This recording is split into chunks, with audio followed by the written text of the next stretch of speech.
இப்போ திருமாவளவன் எம்பி ஆகி 3 வருஷம் ஜெயிச்சிட்டாரு, 3 முறை ஜெயிச்சிட்டாரு. என்ன நடந்தது? கேள்வி எழுப்பலாம். ஒரு சுய விமர்சனம் தான். மாநாடுகளை நடத்துவது எங்களுக்கு இவ்வளவு பேர் இருக்கிறாங்கன்னு காட்டுறதுக்கு இல்லை. அந்த கட்சியிலிருந்து ஆள் பிடிச்சு இந்த கட்சியில கொண்டு வந்து சேர்க்கறது இல்லை, அரசியல் படுத்துதல். இந்தி வேணுமா, இந்தி வேண்டாமா, ஆங்கிலமும் தமிழும் போதுமா? ஏன் தமிழ்நாட்டில் பிஜேபி வாலாட்ட முடியவில்லை என்றால் இங்கே இந்தி பேசக்கூடியவர்கள் இல்லை என்பதனால்தான். மோடி வித்தைக்கு இங்கே யாரும் மயங்கவில்லை. ஏன் உயர் நீதிமன்றத்தில் கேஸ் கொடுக்கிறவனும் தமிழன், கேஸுக்கு எதிரியா இருக்கிறவனும் தமிழன், வாதாடுற வழக்கறிஞரும் தமிழன், மேல உட்கார்ந்து இருக்கிற நீதிபதியும் தமிழன், எல்லாம் தமிழிலே வாதாடிட்டு போலாம்ல. இங்கே தமிழ் தேசியம் திரிபுவாதமாக போய்கொண்டிருக்கிறது. வெறும் தெலுங்கர் எதிர்ப்பாக மாறி, அது திமுக எதிர்ப்பாக மாறி, கடைசியில் அது கருணாநிதி எதிர்ப்பு என்று போய் சுருக்கிவிட்டார். யாரும் வரலாம், யாரும் ஆட்சிக்கு வரலாம், யாரும் அதிகாரத்தில் இருக்கலாம். தேர்தலில் நின்று ஆட்சி அதிகாரத்தில் வென்று சாதனை படைப்பது என்பது வேறு அரசியல், அது வேறு. கிராமம் கிராமமாக சென்று மக்களை சந்தித்து, மக்களை படித்து, மக்களோடு நின்று மக்களை அரசியல் படுத்துகிற அரசியல் என்பது வேறு. நாம் செய்வது மக்களை அரசியல் படுத்துவது, மக்களை அமைப்பாக்குவது. இதுதான் நம்முடைய முதன்மையான நோக்கம், அதுதான் இலக்கு. நாம் எதுக்கு இயக்கம் வைத்திருக்கிறோம் என்று சொன்னால், சாதாரண மக்களையும் அரசியல் படுத்துவது, அவங்களுக்கு என்ன சமூகத்தில் நடந்து கொண்டிருக்கிறது என்கிற தெளிவை ஏற்படுத்துவது, சமூக கட்டமைப்பை பற்றிய தெளிவை ஏற்படுத்துவது, பொருளாதார உற்பத்தி முறைகளை பற்றிய தெளிவை ஏற்படுத்துவது, அரசியல் அரங்கில் நிகழ்கிற ஒவ்வொன்றை பற்றியும் அவர்களோடு உரையாடுவது, விவாதிப்பது. மக்களை அரசியல் படுத்திவிட்டால் போதும், மாற்றங்கள் தன்னியல்பாக நிகழும். ஒரு தனிநபர் திரைப்படத்திலே வருகிற கதாநாயகனை போல திடீரென்று தோன்றி சாதிய வன்கொடுமைகளை தடுத்துவிட முடியுமா என்றால் முடியாது. திடீரென்று ஒரு தலைவன் தோன்றி பெண்களுக்கு எதிரான குற்றங்களை எல்லாம் ஒரே நாளில் அல்லது ஒரே ஆண்டில் அல்லது ஒரே ஆட்சி காலத்தில் 5 ஆண்டுகளில் ஒழித்துவிட முடியுமா என்றால் முடியாது. சமூகத்தில் நிலவுகிற உயர்வு தாழ்வு என்கிற இந்த பாகுபாடுகளை ஒரு தனி மனிதனால் ஒழித்துவிட முடியுமா என்றால் முடியாது. ஒரு நீண்ட நெடிய அரசியல் படுத்துதல் என்பது தேவை. எல்லோரையும் புரிய வைத்தாலே மாற்றங்கள் நிகழ்ந்துவிடும். இந்த குழந்தைகள் படிப்பகத்தை உருவாக்கும் போது ஒரு முழக்கம் நான் எழுதினேன். கரும்பாலை தம்பிங்க கேட்டாங்க, விளங்க வைப்போம் விளங்கறுப்போம் என்று அந்த முழக்கம். ஒரு பிரச்சனையை மக்களுக்கு விளங்க வச்சிட்டோம்னா தானா விலங்குகள் அருந்து போயிடும்.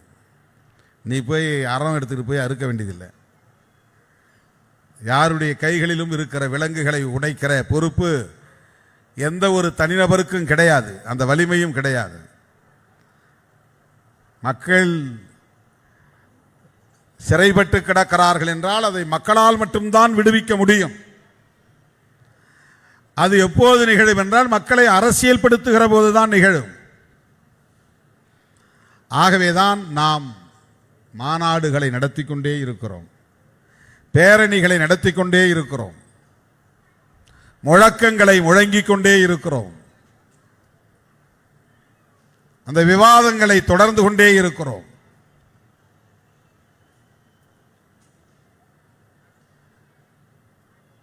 தலைமுறை தலைமுறையாய் இத்தகைய அரசியல் படுத்துதல் என்பது நீடிக்கிற போது சமூகத்தில் நாம் எதிர்பார்க்காத அளவுக்கான மாற்றங்கள் நிகழும். எலெக்ஷன் நேரத்தில் எப்படி வேணாலும் யாருக்கும் மாற்றி ஓட்டு போட முடியும், ஓட்டு போட வைக்க முடியும், எப்படி வேணாலும் ஆட்சி மாற்றங்களை நிகழ்த்த முடியும், ஆட்சியை கைப்பற்ற முடியும்.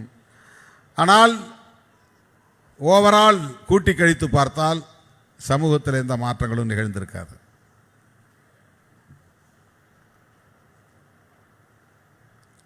என்ன நடந்தது? இப்போ திருமாவளவன் எம்பி ஆகி 3 வருஷம் ஜெயிச்சிட்டாரு, 3 முறை ஜெயிச்சிட்டார். என்ன நடந்தது? கேள்வி எழுப்பலாம். ஒரு சுய விமர்சனம் தான். ஏற்கனவே 2 எம்எல்ஏ உருவாக்கப்பட்டது, பிறகு 4 எம்எல்ஏக்களை உருவாக்கினோம், இப்போது 2 எம்எல்ஏக்களை உருவாக்கி இருக்கிறோம், ஒரு அமைச்சரையும் உருவாக்கி இருக்கிறோம்.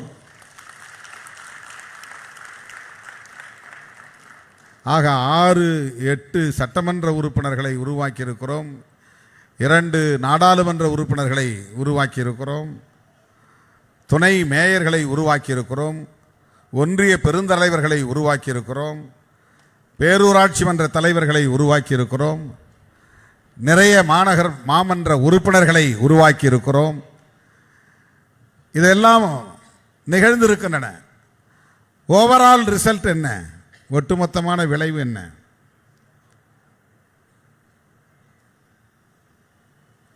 தோழர்களே, சமூக மாற்றம் என்பது அரசியல் படுத்துதலில் இருந்து நிகழக்கூடிய ஒன்று. அரசியல் படுத்துதல் என்றால் கட்சி அடையாளப்படுத்துதல் என்ற பொருள் இல்லை. நீ இந்த நீல சிவப்பு துண்டை போட்டாலும் போடலை அப்படின்னாலும் இந்த கட்சி பேசுகிற அரசியலை பேச வேண்டும், அதுதான் முக்கியம். நீ நீல சிவப்பு துண்டை அணிந்தால் மாற்றம் நிகழ்ந்து விட்டது என்று பொருள் இல்லை. சாதி ஒழிப்பு அரசியலை பேச துணிந்தால் மாற்றம் நிகழும்.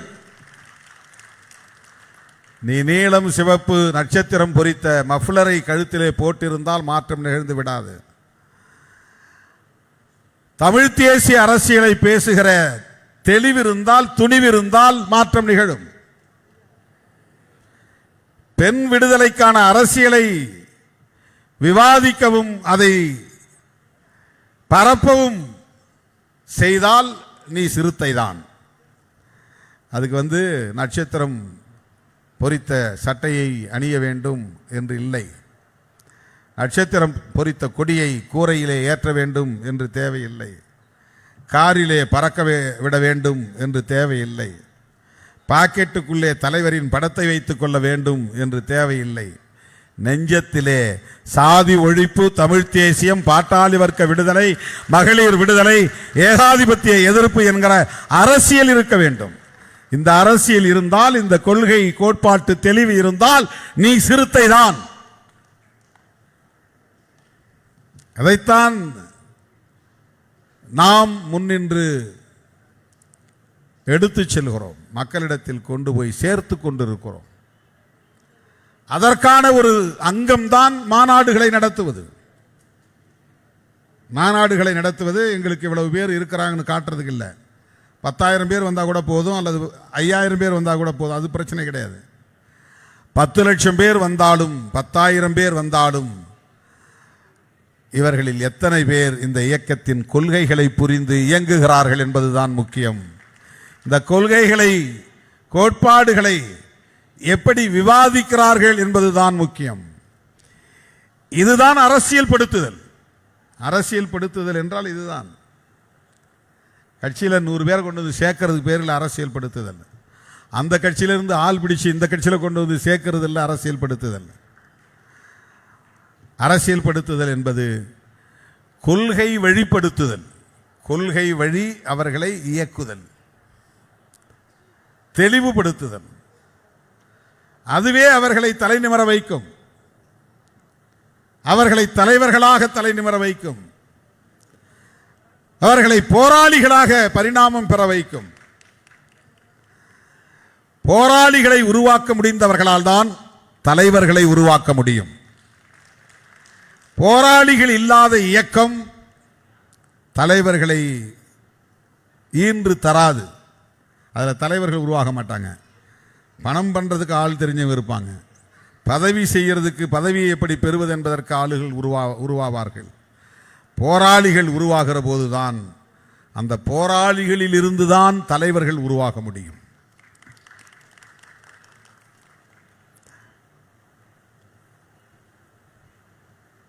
போராட தெரியாமல் நீ வாழ முடியாது. போராட வேண்டுமானால் தேவையை உணராமல் போராட முடியாது. இதுதான் சிறுத்தைகளின் முழக்கம். இது ரொம்ப காலத்துக்கு முன்னால் நான் எழுதியது. தேவையை உணராமல் போராட முடியாது, போராட தெரியாமல் நீ வாழ முடியாது. அடிமையாக கிடக்கலாம், அவ்வளோதான். உன்ட்ட எப்பவுமே ஒரு ஃபைட்டிங் நேச்சர் இருக்கணும். உரிமைக்காக குரல் கொடுப்பது என்பது ஒரு போராடுகிற தன்மை. அது அந்த போராட்ட குணம் எங்கிருந்து வரும் என்றால், எனக்கு என்ன தேவை என்பதை நான் புரிந்து கொள்வதிலிருந்து வரும். அந்த தேவையை எப்போது புரிந்து கொள்ள முடியும் என்றால், கோட்பாடுகளை கொள்கைகளை உள்வாங்கிக் கொள்ளுகிற போதுதான் புரிந்து கொள்ள முடியும். எனக்கு சோறு வேண்டும், சட்டை வேண்டும் என்கிற தேவை அல்ல, சமூக தேவை. ஒரு குடும்பத்திற்கு அல்லது சமூகத்திற்கு அல்லது மக்களுக்கு என்ன தேவை, அந்த தேவையை புரிந்து கொள்வதற்கே அரசியல் புரிதல் தேவை. மும்மொழி திட்டம் வேண்டுமா, இருமொழி திட்டம் வேண்டுமா, எது தேவை என்று புரிந்து கொள்ள வேண்டுமானால் மொழிக் கொள்கையை பற்றியும் ஆட்சியாளர்களின் அரசியல் பற்றியும் நமக்கு ஒரு புரிதல் தேவை. அப்படி இருந்தால் தான் ஏன் அவன் 3 மொழியை திணிக்கிறான், நாம் ஏன் அந்த 3 மொழியை எதிர்க்கிறோம், அதுக்கு நமக்கு ஒரு புரிதல் வேணும். இப்போ இதை அதை புரிந்து கொண்டால் இதில் எது நமக்கு தேவைன்னு தெரிஞ்சிடும். 2 மொழியா 3 மொழியா, இந்தி வேணுமா இந்தி வேண்டாமா, ஆங்கிலமும் தமிழும் போதுமா. இந்த தேவையை உணரவில்லை என்றால் உன்னால் போராட முடியாது. உன்னால் போராட முடியலன்னா உன் தலையில் கொண்டு வந்து இந்தியை கட்டிடுவான். உன் பிள்ளை இந்தி பேசும், உன் பேர பிள்ளை இந்தி பேசும். உன் பாரம்பரியம் அப்படியே ஒரு 50 வருஷத்துக்கு பின்னால் 100 வருஷத்துக்கு பின்னால் தமிழை மறந்து இந்தி பேசக்கூடிய 3ஆம் தர மக்களாக மாறி போயிடுவாங்க. அப்புறம் மோடி மாதிரியான ஆட்கள் தான் தொடர்ந்து இந்தியாவின் பிரதமராக இருந்து கொண்டே இருப்பார்கள். ஏன் தமிழ்நாட்டில் பிஜேபி வாலாட்ட முடியவில்லை என்றால், இங்கே இந்தி பேசக்கூடியவர்கள் இல்லை என்பதனால்தான் மோடி வித்தைக்கு இங்கே யாரும் மயங்கவில்லை. இல்லைன்னா அவர் பேச்சாலேயே மயக்கி போட்டு விடுவார். மோடி வித்தை தெரிந்த ஒரு தலைவர் தான்.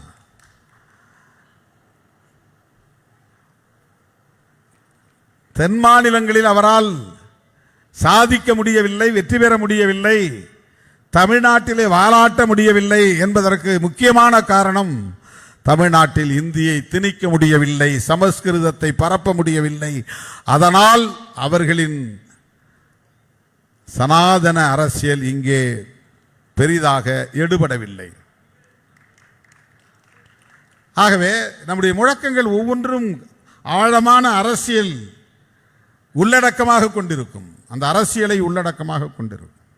எந்த முழக்கத்தை நீங்கள் எடுத்து பார்த்தாலும் அதை வைத்துக்கொண்டே நீங்கள் ஒரு விவாதம் நடத்தலாம்.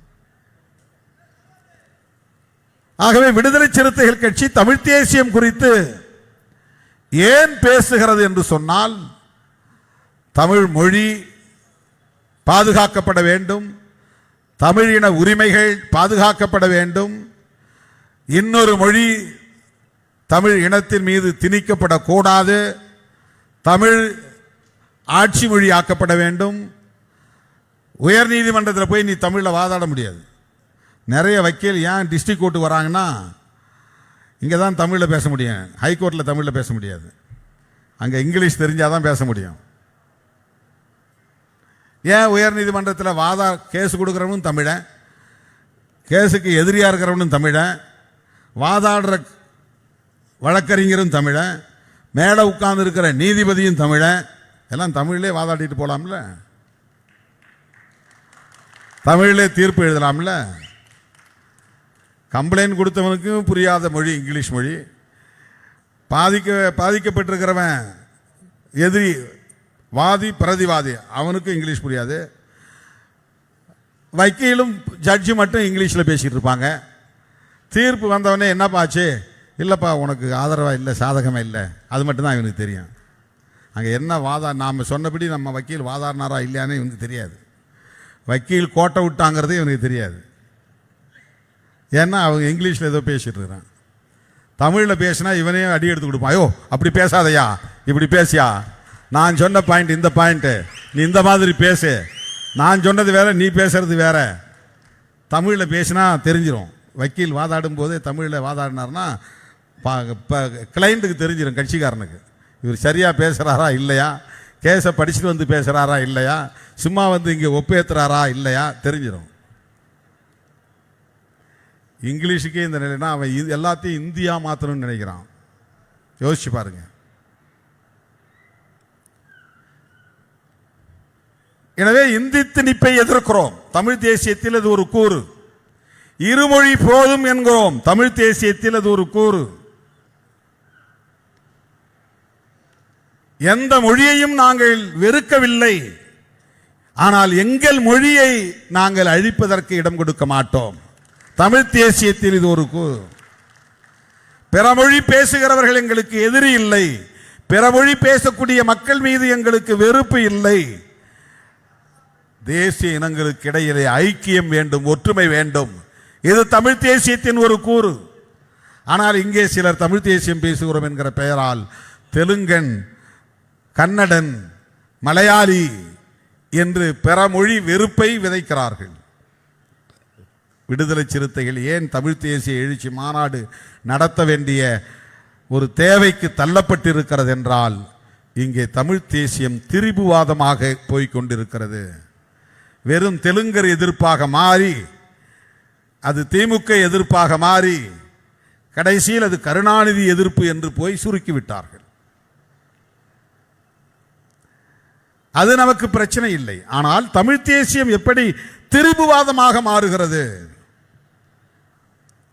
இந்தி பேசக்கூடியவர்களை கூட வெறுக்க வேண்டாம் என்பதுதான் நம்முடைய கருத்து, நிலைப்பாடு. அவன் மொழி அவனுக்கு பெரிது, நம் மொழி நமக்கு பெரிது என்பதை போல அவன் மொழியும் நீண்ட பாரம்பரியம் உள்ள மொழிதான். நம்முடைய மொழிக்கு ஒரு பாரம்பரியம் இருப்பதை போல ஆண்டுகளில் வித்தியாசம் இருக்கலாம், ஆனால் ஒவ்வொரு மொழிக்கும் ஒரு பாரம்பரியம் இருக்கிறது. பாரம்பரியம்னா தலைமுறை தலைமுறையாக அது 1, 2 என்று பல்வேறு வடிவங்களை எடுத்து வளர்ந்து வந்திருக்கிறது. இன்னைக்கு நாம் பார்க்குற தமிழ் எழுத்து தான் 2000 வருஷத்துக்கு முன்னாடி இருந்ததுன்னா கிடையாது. இப்போ நாம் எழுதுகிற தமிழ் எழுத்து ஒரு 400 ஒரு 1000 வருஷத்துக்கு முன்னால், 2000 வருஷத்துக்கு முன்னால் இதே வடிவத்தில் இருந்துனா இல்லை. இப்போ நாம் பேசக்கூடிய சொற்களுக்கு இந்த பொருள் தான் 1000 வருஷத்துக்கு முன்னால் இருந்திருக்குமானா இருந்திருக்காது. இப்போ நாத்தம்னு சொல்கிறேன், நாத்தம் அடிக்குதியான்றோம். ஆனால் 1000 வருஷத்துக்கு முன்னால், 500 வருஷத்துக்கு முன்னால் நாற்றம்னா நறுமணம்னு அர்த்தம். இப்போ நாற்றம்னா பொருளே வேற. நல்ல வாசம் அடிக்குதுன்னா தான் அதுக்கு நல்ல அர்த்தம். நாற்றம் அடிக்கிறது என்றால் நமக்கு பிடிக்காத ஒரு வாசனை. ஆனால் இலக்கியத்திலே நாற்றம் என்றால் நறுமணம் என்று பொருள்.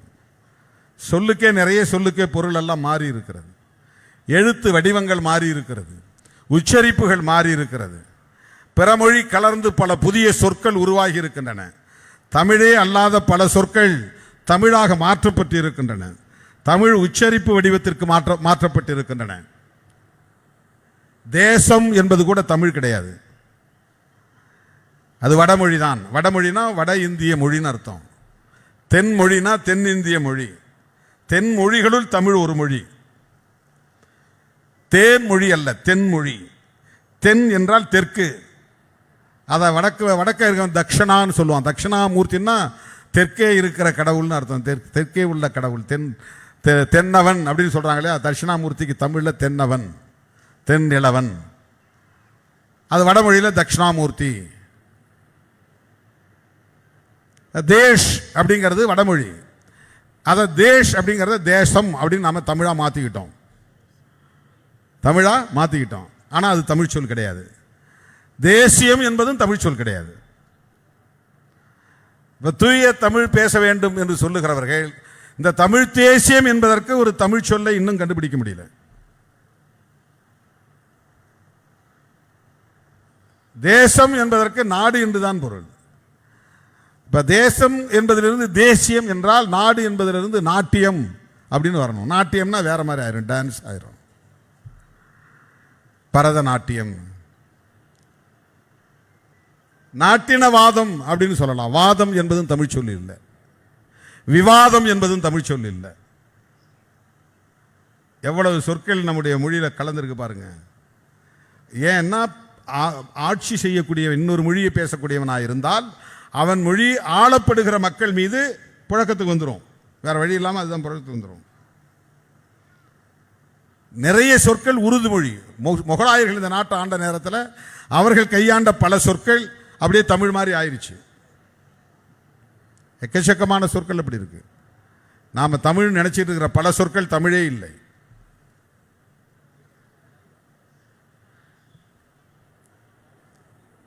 ஆனாலும் கூட இந்த தமிழுக்கென்று ஒரு பாரம்பரியம் இருக்கிறது. நீண்ட நெடிய தலைமுறைகளாக இந்த மக்களால் பேசப்பட்டு வருகிற இந்த மொழி இலக்கண செல்வம் கொண்ட மொழி, இலக்கிய வளம் கொண்ட மொழி. இந்த இலக்கணத்திலிருந்தும் இலக்கியத்திலிருந்தும் இந்த இனத்தின் வரலாறு அறியப்படுகிறது. சிலப்பதிகாரத்தை படித்தால் மதுரை பற்றிய வரலாறு நமக்கு தெரிகிறது. கோவலனுடைய வரலாறு, கண்ணகியுடைய வரலாறு, அந்த காலத்தில் எப்படி வணிகம் இருந்தது, தமிழர்களின் வணிகம் எப்படி வளர்ந்திருந்தது என்பதை அறிய முடிகிறது. இலக்கியமே நமக்கு வரலாறாக இருக்கிறது. அது இந்த இனத்திற்கான ஒரு நீண்ட நெடிய பாரம்பரியத்தை உணர்த்துகிறது. அப்படி பாரம்பரியமுள்ள ஒரு இனம் தன்னுடைய தாய்மொழியை இழந்தால் அவர்களின் ஒட்டுமொத்த வரலாற்றையும் இழக்க நேர்ந்துவிடும்.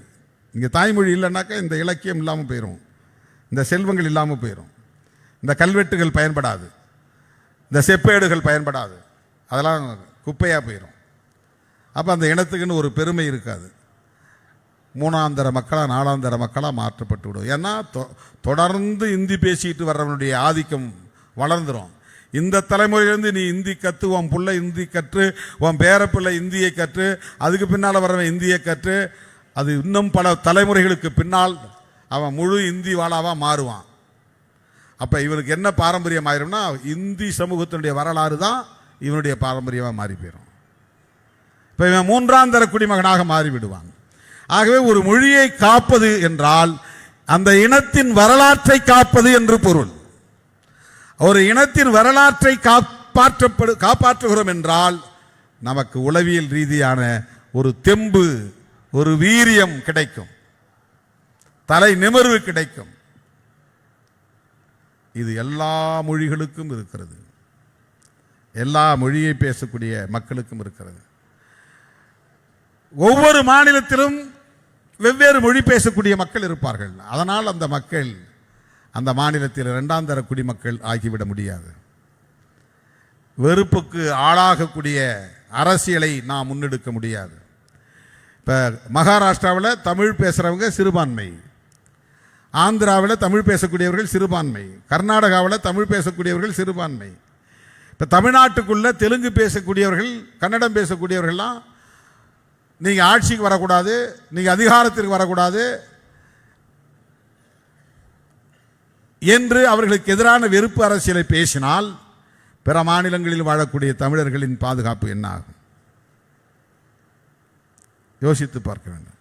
இதை யோசிக்காதவர்கள் தான் இங்கே தமிழ் தேசியத்தை தெலுங்கு எதிர்ப்பாக மாற்றி வைத்திருக்கிறார்கள், தெலுங்கர் எதிர்ப்பாக மாற்றி வைத்திருக்கிறார்கள். வடுகர் எதிர்ப்பு என்ற பெயரில் இதுதான் தமிழ் தேசியம் என்று திரிபுவாதம் செய்கிறார்கள். அவர்கள் சாதி ஒழிப்பை பற்றி ஒருபோதும் பேசுவதில்லை.